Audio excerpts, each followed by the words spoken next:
कहते हैं इतिहास वो आईना है जिसमें झांकने से आज का आदमी खुद को पहचान सकता है, और उस इतिहास के पन्नों में कहीं बहुत गहराई में छुपा है एक ऐसा नाम जिसकी गूंज आज भी समय के सिंहासन पर राज करती है। वो नाम है राजा विक्रमादित्य। वो एक राजा नहीं, एक विचार था, एक योद्धा नहीं, एक धर्म था, एक न्यायप्रिय नहीं, एक युग था। और जब उसका जीवन समाप्त हुआ तो शुरू हुई एक नई कहानी। शताब्दियों बाद उसी उजड़े हुए महल की मिट्टी से फिर निकली एक आवाज जो विक्रम की गाथा सुनाने आई। वो 32 पुतलियां, हर पुतली में छिपी थी विक्रम के जीवन की वो एक कहानी जो केवल राजा नहीं बल्कि इंसान बनने का रास्ता दिखाती है। महान राजा विक्रमादित्य की मृत्यु के लगभग 300 सालों बाद उज्जैन नगरी के ऊपर राजा भोज का राज्य था। राजा भोज भी अपने समय के बड़े यशस्वी और धर्मात्मा राजा थे। उनके राज्य में संपूर्ण प्रजा बड़े सुख चैन से बसती थी। किसी को भी किसी प्रकार का कोई दुख नहीं था। राजा भोज के राज्य में बकरी और शेर एक ही घाट पर साथ साथ पानी पिया करते थे। किसी को किसी से कोई भय नहीं था। उनके राज्य में चहुं और सुख शांति थी। किसी प्रकार की कोई कमी नहीं थी। राजा भोज एक आकर्षक छवि वाले गुणी व्यक्ति थे। वे इतने सुंदर थे कि कोई भी स्त्री उन्हें एक बार देख ले तो क्या मजाल कि वो मरते दम तक भी उन्हें भुला सके। उनकी सभा इतनी भव्य होती थी कि स्वयं इंद्रदेव भी उनसे ईर्ष्या करते थे। राजा भोज के दरबार के आगे इंद्र का दरबार भी फीका नजर आता था। राजा भोज की नगरी में सब कुशल मंगल से चल रहा था, पर एक दिन जब राजा भोज के हरकारे उनके किसी काम से जा रहे थे तो उन्होंने एक अजीब दृश्य देखा कि एक साधारण सा चरवाहा बीच खेतों के एक मचान पर चढ़ा हुआ है और चिल्ला चिल्ला कर राजा भोज के बारे में उल्टा सीधा कह रहा है। राजा भोज को पकड़कर मेरे पास लाओ, उसे सजा दिलवाओ और मेरा राज्य मुझे दे दो। एक चरवाहे के मुख से अपने राजा के लिए ऐसी बातें सुन हरकारों को बहुत गुस्सा आया। उन्होंने उस चरवाहे को पकड़कर नीचे उतारा और बोले, क्या बक रहा है तू? अगर राजा महाराज को तेरी इस हरकत का पता चलेगा तो वो तुझे तोप के मुंह पर बिठाकर उड़ा देंगे। हरकारों की बात सुन चरवाहा गिड़गिड़ाते हुए माफी मांगने लगा।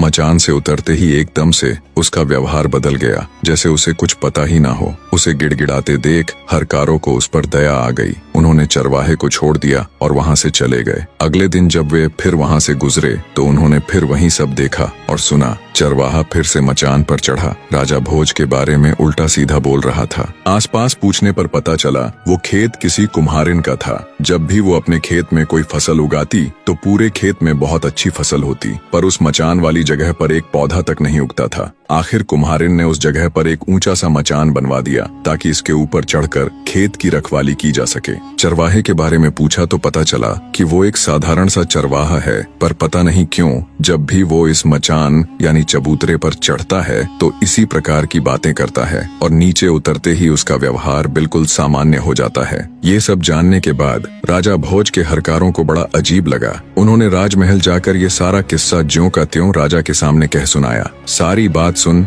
राजा भोज को भी बड़ा अचरज हुआ। हमारे राज्य में तो सब लोग सुख शांति के साथ रहते हैं, फिर वो चरवाह ऐसी हरकत क्यों कर रहा है? जरूर इसके पीछे कोई तो बात है। हरकारे बोले, महाराज हमें तो लगता है उस मचान में ही कोई गड़बड़ है, क्योंकि जब भी वो चरवाहा उस पर चढ़ता है तो ऐसी बातें करता है, लेकिन जैसे ही वह नीचे उतरता है फिर से साधारण मनुष्य बन जाता है। सब जानने के बाद आश्चर्य के साथ राजा भोज बोले, अगर ऐसा है तो तुम मुझे तुरंत वहाँ ले चलो, मैं अपनी आंखों से ये सब देखना चाहता हूँ। राजा भोज ने अपने सैनिकों और दूतों को साथ लिया और कुछ ही समय में उस रहस्यमयी चबूतरे के पास जा पहुँचे और उससे थोड़ी दूरी पर छिपकर खड़े हो गए ताकि वह सब कुछ अपनी आंखों से देख और सुन सके। तभी वह आदमी फिर से चबूतरे पर चढ़ा और चढ़ते ही जोर से कहने लगा, लोगों जाओ जल्दी से राजा भोज को पकड़कर मेरे सामने लाओ, उसे मार डालो ताकि मैं उसका राज अपने हाथ में ले सकूं। ये सुनते ही राजा भोज गुस्से और हैरानी के मिश्रित भावों से भर जाते हैं, पर वे बिना कुछ कहे चुपचाप अपने हरकारों के साथ वापस महल लौट जाते हैं। पूरी रात उनके दिमाग में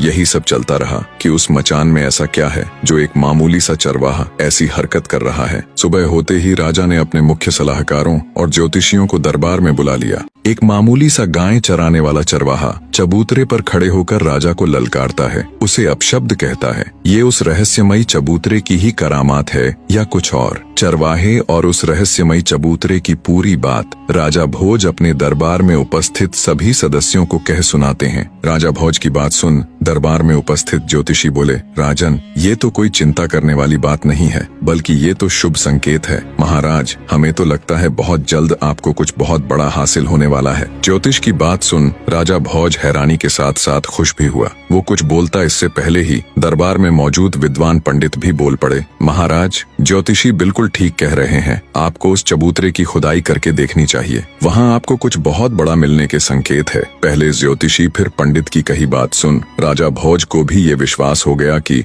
हो न हो उस रहस्यमयी चबूतरे के नीचे कुछ तो जरूर है। अवश्य ही वहाँ खुदाई करवाकर देखनी चाहिए। राजा ने तुरंत अपने राज्य के सभी बेलदारों को वहाँ जाकर खुदाई करने के निर्देश दिए और खुद भी अपने मुख्य सलाहकारों के साथ बड़ी दिलचस्पी लेकर उस चबूतरे के पास पहुँच गया। खुदाई करते करते जब मजदूरों ने मचान वाली जगह को अंदर तक गहरा खोद दिया, तब एक सोने का पाया नजर आया। सोने के पाए को देख राजा भोज की आंखें चमक उठीं। उसने मजदूरों को सख्त हिदायत दी कि अब आगे की खुदाई बड़े ध्यान से की जाए। शीघ्र ही धरती के अंदर मौजूद उस सिंहासन के चारों पाए नजर आने लगे। राजा सहित वहां मौजूद सभी हैरान थे। खुदाई पूरी हुई तो जमीन के अंदर दबा हुआ एक विशालकाय सिंहासन बाहर निकला। राजा के हुक्म पर मजदूरों ने बड़े ध्यान से सिंहासन को बाहर निकाला। बाहर आने पर जब राजा भोज ने उसे देखा तो वो मंत्र मुग्ध सा हो गया। ऐसा कुछ उसने आज से पहले कभी नहीं देखा था। वो विशालकाय सिंहासन जो धूल मिट्टी में सने होने के बावजूद भी अपनी अलग ही छठा बिखेर रहा था। अचंभित से राजा भोज ने मजदूरों को कहकर उस दिव्य सिंहासन को अपने राजमहल में रखवा दिया।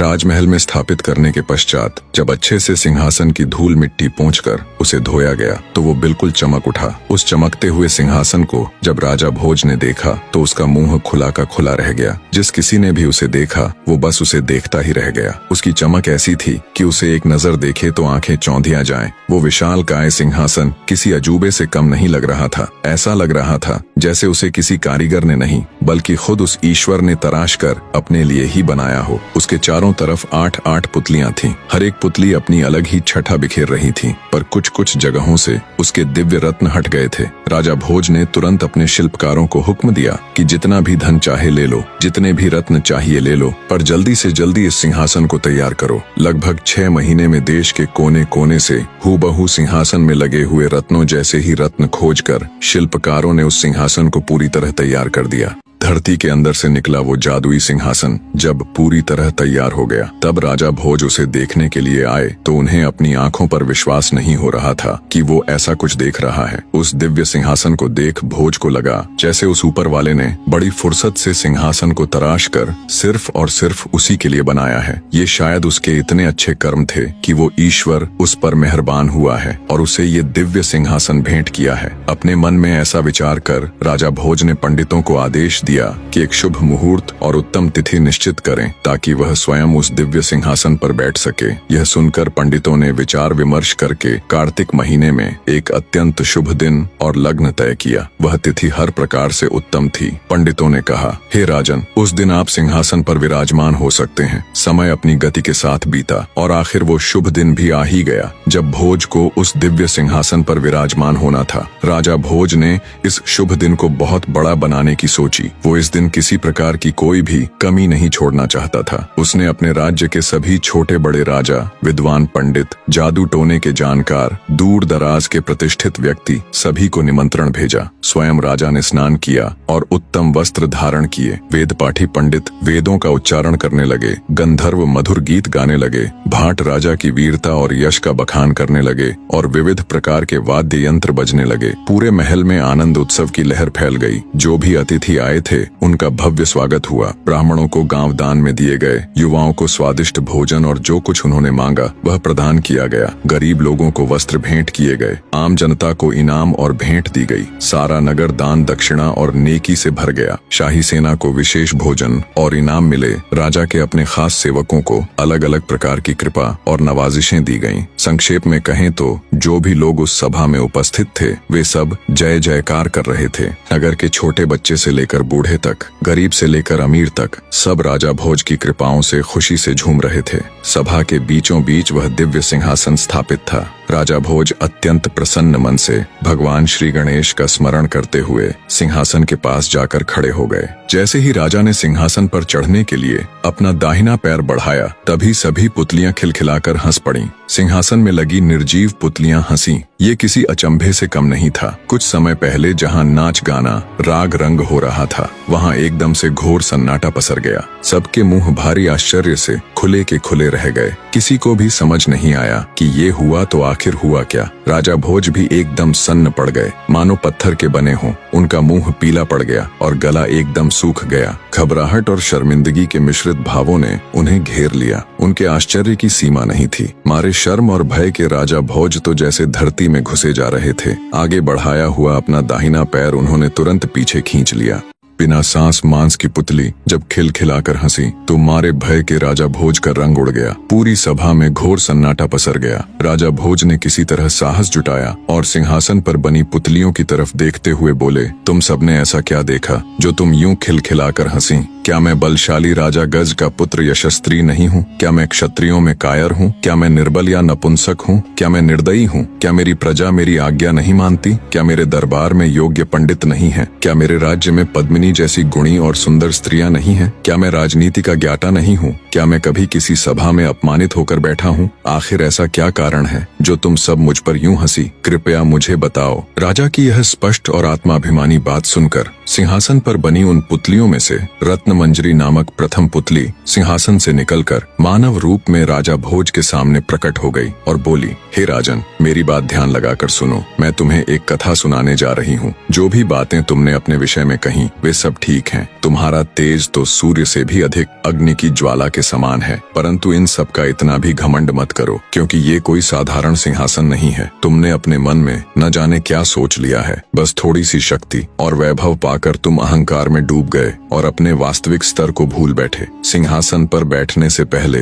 तुम ये अच्छे से जान लो कि जिस राजा विक्रमादित्य का यह सिंहासन है, तुम उसके एक बाल के बराबर भी नहीं हो। उसके दरबार में तुम जैसे राजा केवल सामान्य नौकरों के समान ही थे बस। प्रथम पुतली रत्नमंजरी की बात सुन पहले से ही खार खाए राजा भोज का गुस्सा 7वें आसमान पर जा पहुंचा। वे भड़कते हुए बोले, अगर ऐसा है तो फिर मैं इस सिंहासन को अभी नष्ट करवाकर फिर से धरती में गड़वा दूंगा। राजा भोज के इतना कहने पर रत्नमंजरी कुछ कहती। इससे पहले ही सभा में मौजूद राजा भोज के कुल पुरोहित यानी उनके गुरु वर्षाचारी बोले, राजन, आपका यह व्यवहार न्याय से बहुत दूर है। पहले पुतली की बात ध्यान से सुनिए, बाद में जैसी आपकी इच्छा हो फैसला ले लीजिएगा। कुलगुरु की बात सुन राजा भोज कुछ शांत हुए और बोले, ठीक है, मैं भी तो जानूं आखिर सच्चाई क्या है। तब पुतली रत्नमंजरी बोली, मैं क्या कहूँ राजन, यदि केवल इन गुणों को ही मापदंड मान लिया जाए तो तुम जलकर भस्म हो जाओगे। जब तुम विक्रमादित्य की संपूर्ण कथा सुनोगे तब तुम्हें खुद पर लज्जा आएगी और तुम जिस जीवन को महान समझ रहे हो तुम्हें ये तुच्छ लगने लगेगा।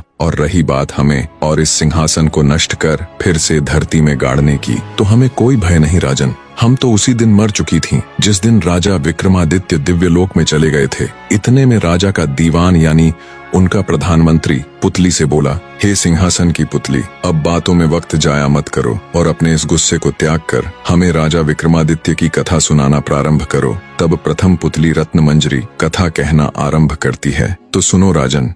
एक राजा की 4 रानियां थीं। राजा गंधर्वसेन जात पात में बिल्कुल भी विश्वास नहीं रखते थे, इसलिए उन्होंने उस समय समाज में मौजूद सभी 4 वर्गों यानी 4 जातियों की कन्या से विवाह कर लिया। उसकी 4 रानियों में एक ब्राह्मण, दूसरी क्षत्रिय, तीसरी वैश्य यानी बनिया और चौथी शूद्र यानी मजदूर जाति से थी। उसे ब्राह्मणी से एक पुत्र हुआ जिसका नाम ब्रह्मजीत रखा गया। क्षत्राणी से 3 बेटे हुए, एक का नाम शंख, दूसरे का नाम विक्रमादित्य और तीसरे का भर्तहरि रखा गया। वैश्य से एक लड़का हुआ जिसका नाम चंद्र रखा गया और शूद्राणी से धन्वंतरी नामक पुत्र हुआ। समय बीता और उसके सभी लड़के जवान हो गए। राजा गंधर्वसेन ने ब्राह्मणी से पैदा हुए ब्रह्मजीत को राज्य का दीवान नियुक्त कर दिया, पर ब्रह्मजीत के दीवान बनते ही राज्य में अशांति फैल गई, जिसे ब्रह्मजीत संभाल न सका और राज्य छोड़कर चला गया। ब्रह्मजीत के राज्य छोड़कर जाने के बाद राजा के दूसरे पुत्र शंख को संदेह था कि अब उसका पिता कहीं उसके भाई विक्रमादित्य को अपना उत्तराधिकारी न चुन ले। क्योंकि विक्रमादित्य को हर क्षेत्र में महारत हासिल थी। हर तरह से निपुण होने के कारण राजा का मोह सबसे अधिक विक्रमादित्य में ही था। इसी के चलते एक दिन शंख ने अपने पिता राजा गंधर्वसेन की हत्या कर दी और स्वयं उज्जैन का राजा बन बैठा। जब राजा गंधर्वसेन की हत्या की खबर उसके बाकी बेटों ने सुनी तो वो सब अपनी जान बचाने के लिए राज्य छोड़कर भाग खड़े हुए। विक्रमादित्य को जब अपने भाई के इस कृत्य का पता चला तो उन्हें अपने भाई पर अथाह क्रोध आया, पर समय की नजाकत को भांपते हुए उन्होंने बुद्धि से काम लिया कि अभी समय उसके पक्ष में बिल्कुल भी नहीं है। सारा राज्य काज, शस्त्र बल इत्यादि उसके भाई शंख के नियंत्रण में है। अंततः समय अनुकूल न होने के कारण विक्रमादित्य भी उज्जैन को छोड़कर जंगलों में चले जाते हैं। सबके जाने के बाद शंख आराम से उज्जैन नगरी के ऊपर शासन करने लग जाता है, पर फिर भी उसे रह रहकर ये डर सताता कि एक दिन उसके भाई वापस आकर उसकी हत्या कर ये सत्ता छीन लेंगे। इसी आशंका के चलते राजा शंख ने निर्णय लिया कि वो अपने भाइयों का पता लगाकर उन्हें भी मरवा देगा। राजा शंख ने एक दिन देश प्रदेश से बड़े बड़े ज्योतिषी और भविष्यवक्ता बुलाए और अपना भाग्य बताने के लिए कहा। जब ज्योतिषी और भविष्यवक्ताओं ने राजा शंख की कुंडली के माध्यम से उसका भविष्य देखा तो उन्हें बड़ा अचरज हुआ। उन्होंने राजा शंख को बताया कि उसे उसके किसी भाई से कोई खतरा नहीं है, केवल विक्रमादित्य को छोड़कर उसकी कुंडली बता रही है कि उसकी मृत्यु उसके भाई विक्रमादित्य के हाथों लिखी हुई है। ये सुनकर राजा शंख के पूरे शरीर में डर की लहर दौड़ गई। उसने तुरंत सख्त हिदायत दे देश प्रदेश सब जगह अपने गुप्तचर फैला दिए। आखिरकार गुप्तचरों को जंगल में एक झील दिखी जिसमें विक्रमादित्य का प्रतिबिंब दिख रहा था। उन्होंने तुरंत राजा शंख को संदेश पहुंचाया कि विक्रमादित्य इस समय फलां जंगलों में रह रहा है। राजा शंख को जब विक्रमादित्य का पता चला कि वो जंगलों में रह रहा है तो उन्होंने तुरंत एक तांत्रिक को बहुत से धन का लालच देकर बुलाया और उसके साथ मिलकर विक्रमादित्य को मारने की योजना बनाई। योजना के अनुसार तांत्रिक जंगलों में विक्रमादित्य के पास जाकर उसे देवी काली की पूजा करने के बहुत से लाभ बताकर उसे पूजा करने के लिए राजी कर लेगा। जब वे इस क्रिया के लिए सहमत हो जाएंगे तब देवी आराधना के अंतिम चरण को पूरा करने के लिए तांत्रिक उन्हें सिर झुकाकर आराधना संपन्न करने को बोलेगा। जैसे ही विक्रमादित्य अपना सिर झुकाएंगे वैसे ही पेड़ों की आड़ में खड़ा राजा शंख उनका सिर धड़ से अलग कर देगा। योजना बना उसे अंजाम तक पहुंचाने के लिए तांत्रिक जंगलों की तरफ चल पड़ता है। थोड़ी दूरी बनाकर राजा शंख भी उसके पीछे पीछे हो लेते हैं। जब तांत्रिक जंगल में जाता है तो उसे विक्रमादित्य वहां मिल जाता है। योजना के अनुसार तांत्रिक उन्हें पूजा अर्चना के लिए सहमत कर लेते हैं। जब आराधना के अंतिम चरण में तांत्रिक ने उन्हें सिर झुकाने को बोला तो विक्रमादित्य को कुछ संदेह हुआ। उन्होंने इशारा कर पहले तांत्रिक को ये क्रिया करके दिखाने के लिए कहा। जैसे ही तांत्रिक ने उसे दिखाने के लिए अपना सिर झुकाया तो रात के अंधेरे में आड़ में छिपे राजा शंख को लगा यही विक्रमादित्य है। वे फुर्ती के साथ निकले और अपनी तलवार के एक ही प्रहार से तांत्रिक की गर्दन धड़ से अलग कर दी। खतरे के अंदेशे से पहले से ही तैयार खड़े विक्रमादित्य ने झट से शंख की तलवार छीनकर उस पर अपनी पूरी ताकत से प्रहार किया। परिणाम स्वरूप शंख का सिर धड़ से अलग हो धरती पर जा गिरा। इस तरह विक्रमादित्य ने अपने पिता की हत्या का बदला ले लिया। शंख को उसके कर्मों का फल देने के बाद विक्रमादित्य उज्जैन लौट आए और राज्य को संभाल लिया। वह एक सदाचारी, न्यायप्रिय, दानी, उदार व लोकप्रिय राजा थे। उज्जैन की जनता उनके जैसा शासक पाकर धन्य हो गई। एक बार राजा विक्रमादित्य शिकार के लिए एक जंगल में गए हुए थे। वहां एक हिरण का पीछा करते करते वे बहुत दूर निकल गए और रास्ता भटक गए। घूमते घूमते वे एक महल के सामने जा पहुंचे। वह महल लूतवरण नाम के एक व्यक्ति का था जो उस राज्य का दीवान था। राजा विक्रमादित्य उनके पास गए। दोनों में वार्तालाप हुई। दोनों ने एक दूसरे को अपना परिचय दिया। विक्रमादित्य का परिचय मिलने पर दीवान लूतवरण उनसे मिलकर अत्यंत प्रसन्न हुए। वे उसे अपने राजमहल ले गए और उनका आदर आतिथ्य किया। लूतवरण ने विक्रमादित्य को बताया कि उन्हें इस राज्य के राजा बाहुबल से मिलना चाहिए। वे अत्यंत सरल और धार्मिक राजा हैं। उनके पास एक ऐसा सिंहासन है जो अत्यधिक शक्तिशाली है। कहा जाता है उस सिंहासन को स्वयं महादेव ने इंद्रदेव को भेंट किया था और बाद में इंद्रदेव ने प्रसन्न होकर वो सिंहासन राजा बाहुबल को दे दिया। आगे लूतवरण ने कहा, हे राजा विक्रमादित्य, आपके अंदर वो सभी गुण मौजूद है जो एक चक्रवर्ती सम्राट के अंदर होने चाहिए। बस किसी चीज की कमी है तो वो है उस दिव्य सिंहासन की। मैं आपको राजा बाहुबल के पास ले चलता हूँ। जब वो आपसे कुछ मांगने को कहे तब आप उनसे वो दिव्य सिंहासन मांग लेना। इसी मकसद के साथ विक्रमादित्य और लूतवरण दोनों राजा बाहुबल के पास जाते हैं। तब राजा बाहुबल भी विक्रमादित्य से मिलकर अत्यंत प्रसन्न हुआ और बोला, विक्रमादित्य, तुम संपूर्ण भारत में इकलौते ऐसे राजा हो जिसने इतने कम समय में इतनी प्रसिद्धि हासिल कर ली कि अब देश के कोने कोने में लोग तुम्हें जानते और चाहते हैं। राजा बाहुबल ने भी राजा विक्रमादित्य का शानदार आदर आतिथेय किया। कुछ दिन सम्मान के साथ राजा विक्रमादित्य राजा बाहुबल के अतिथि बनकर रहे। फिर एक दिन जब विक्रमादित्य ने राजा बाहुबल के आगे वापस उज्जैन लौटने की इच्छा जाहिर की, तब राजा बाहुबल ने उन्हें कोई भेंट मांगने का अनुरोध किया। राजा विक्रमादित्य तो इसी अवसर की तलाश में थे। उन्होंने बिना एक भी पल गवाए राजा बाहुबल से वो अतुलनीय सिंहासन देने का अनुरोध किया। अब चूंकि राजा बाहुबल विक्रमादित्य को वचन दे चुके थे, तो उन्होंने निसंकोच वो सिंहासन राजा विक्रमादित्य को भेंट कर दिया। वे भली भांति इस बात से परिचित थे कि अगर उनके बाद कोई इस सिंहासन के योग्य है तो वो केवल और केवल विक्रमादित्य ही है। उन्होंने खुशी खुशी विक्रमादित्य को सिंहासन देकर विदा कर दिया। जब राजा विक्रमादित्य उस अद्वितीय सिंहासन के साथ उज्जैन नगरी पहुंचे तो उनकी पूरी प्रजा में खुशी की लहर दौड़ गई। उस सिंहासन को देखने दूर दूर से राजा महाराजा उज्जैन आने लगे। राजा विक्रमादित्य ने भारी सभा का आयोजन किया और दूर दराज से विद्वान पंडित बुलाए और उनके समक्ष अपनी इच्छा जाहिर की कि वो एक भारी अनुष्ठान करना चाहते हैं। कृपया आप सब देखकर बताएं, क्या वो इसके योग्य है? तब पंडित विद्वान सभी ने एक स्वर में कहा, राजन, आपका प्रताप तीनों लोकों में छाया हुआ है। आपका कोई बैरी नहीं। आपको जो करना हो कीजिए। अपने समस्त खानदान को आमंत्रित कीजिए। 1.25 लाख कन्यादान और 1.25 लाख गायें दान कीजिए। ब्राह्मणों को धन दीजिए और जमींदारों का 1 साल का लगान माफ कर दीजिए। इतनी कथा सुनाकर प्रथम पुतली रत्न मंजरी बोली, हे राजा भोज, आपने अगर कभी ऐसा दान किया है तो आप सिंहासन पर अवश्य बैठें। पुतली की बात सुनकर राजा भोज का अपना सा मुंह हो गया। उन्हें खुद पर बहुत लज्जा आई। वे दरबार में उपस्थित समस्त राज्यसभा सदस्यों से बोले, आज का दिन तो गया, अब तो कल ही सिंहासन पर बैठेंगे। इस तरह सिंहासन बत्तीसी की प्रथम पुतली ने राजा भोज को सिंहासन पर नहीं बैठने दिया। अब बारी थी दूसरी पुतली चित्रलेखा की।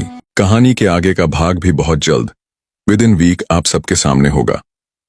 धन्यवाद मेरे प्यारे दर्शकों।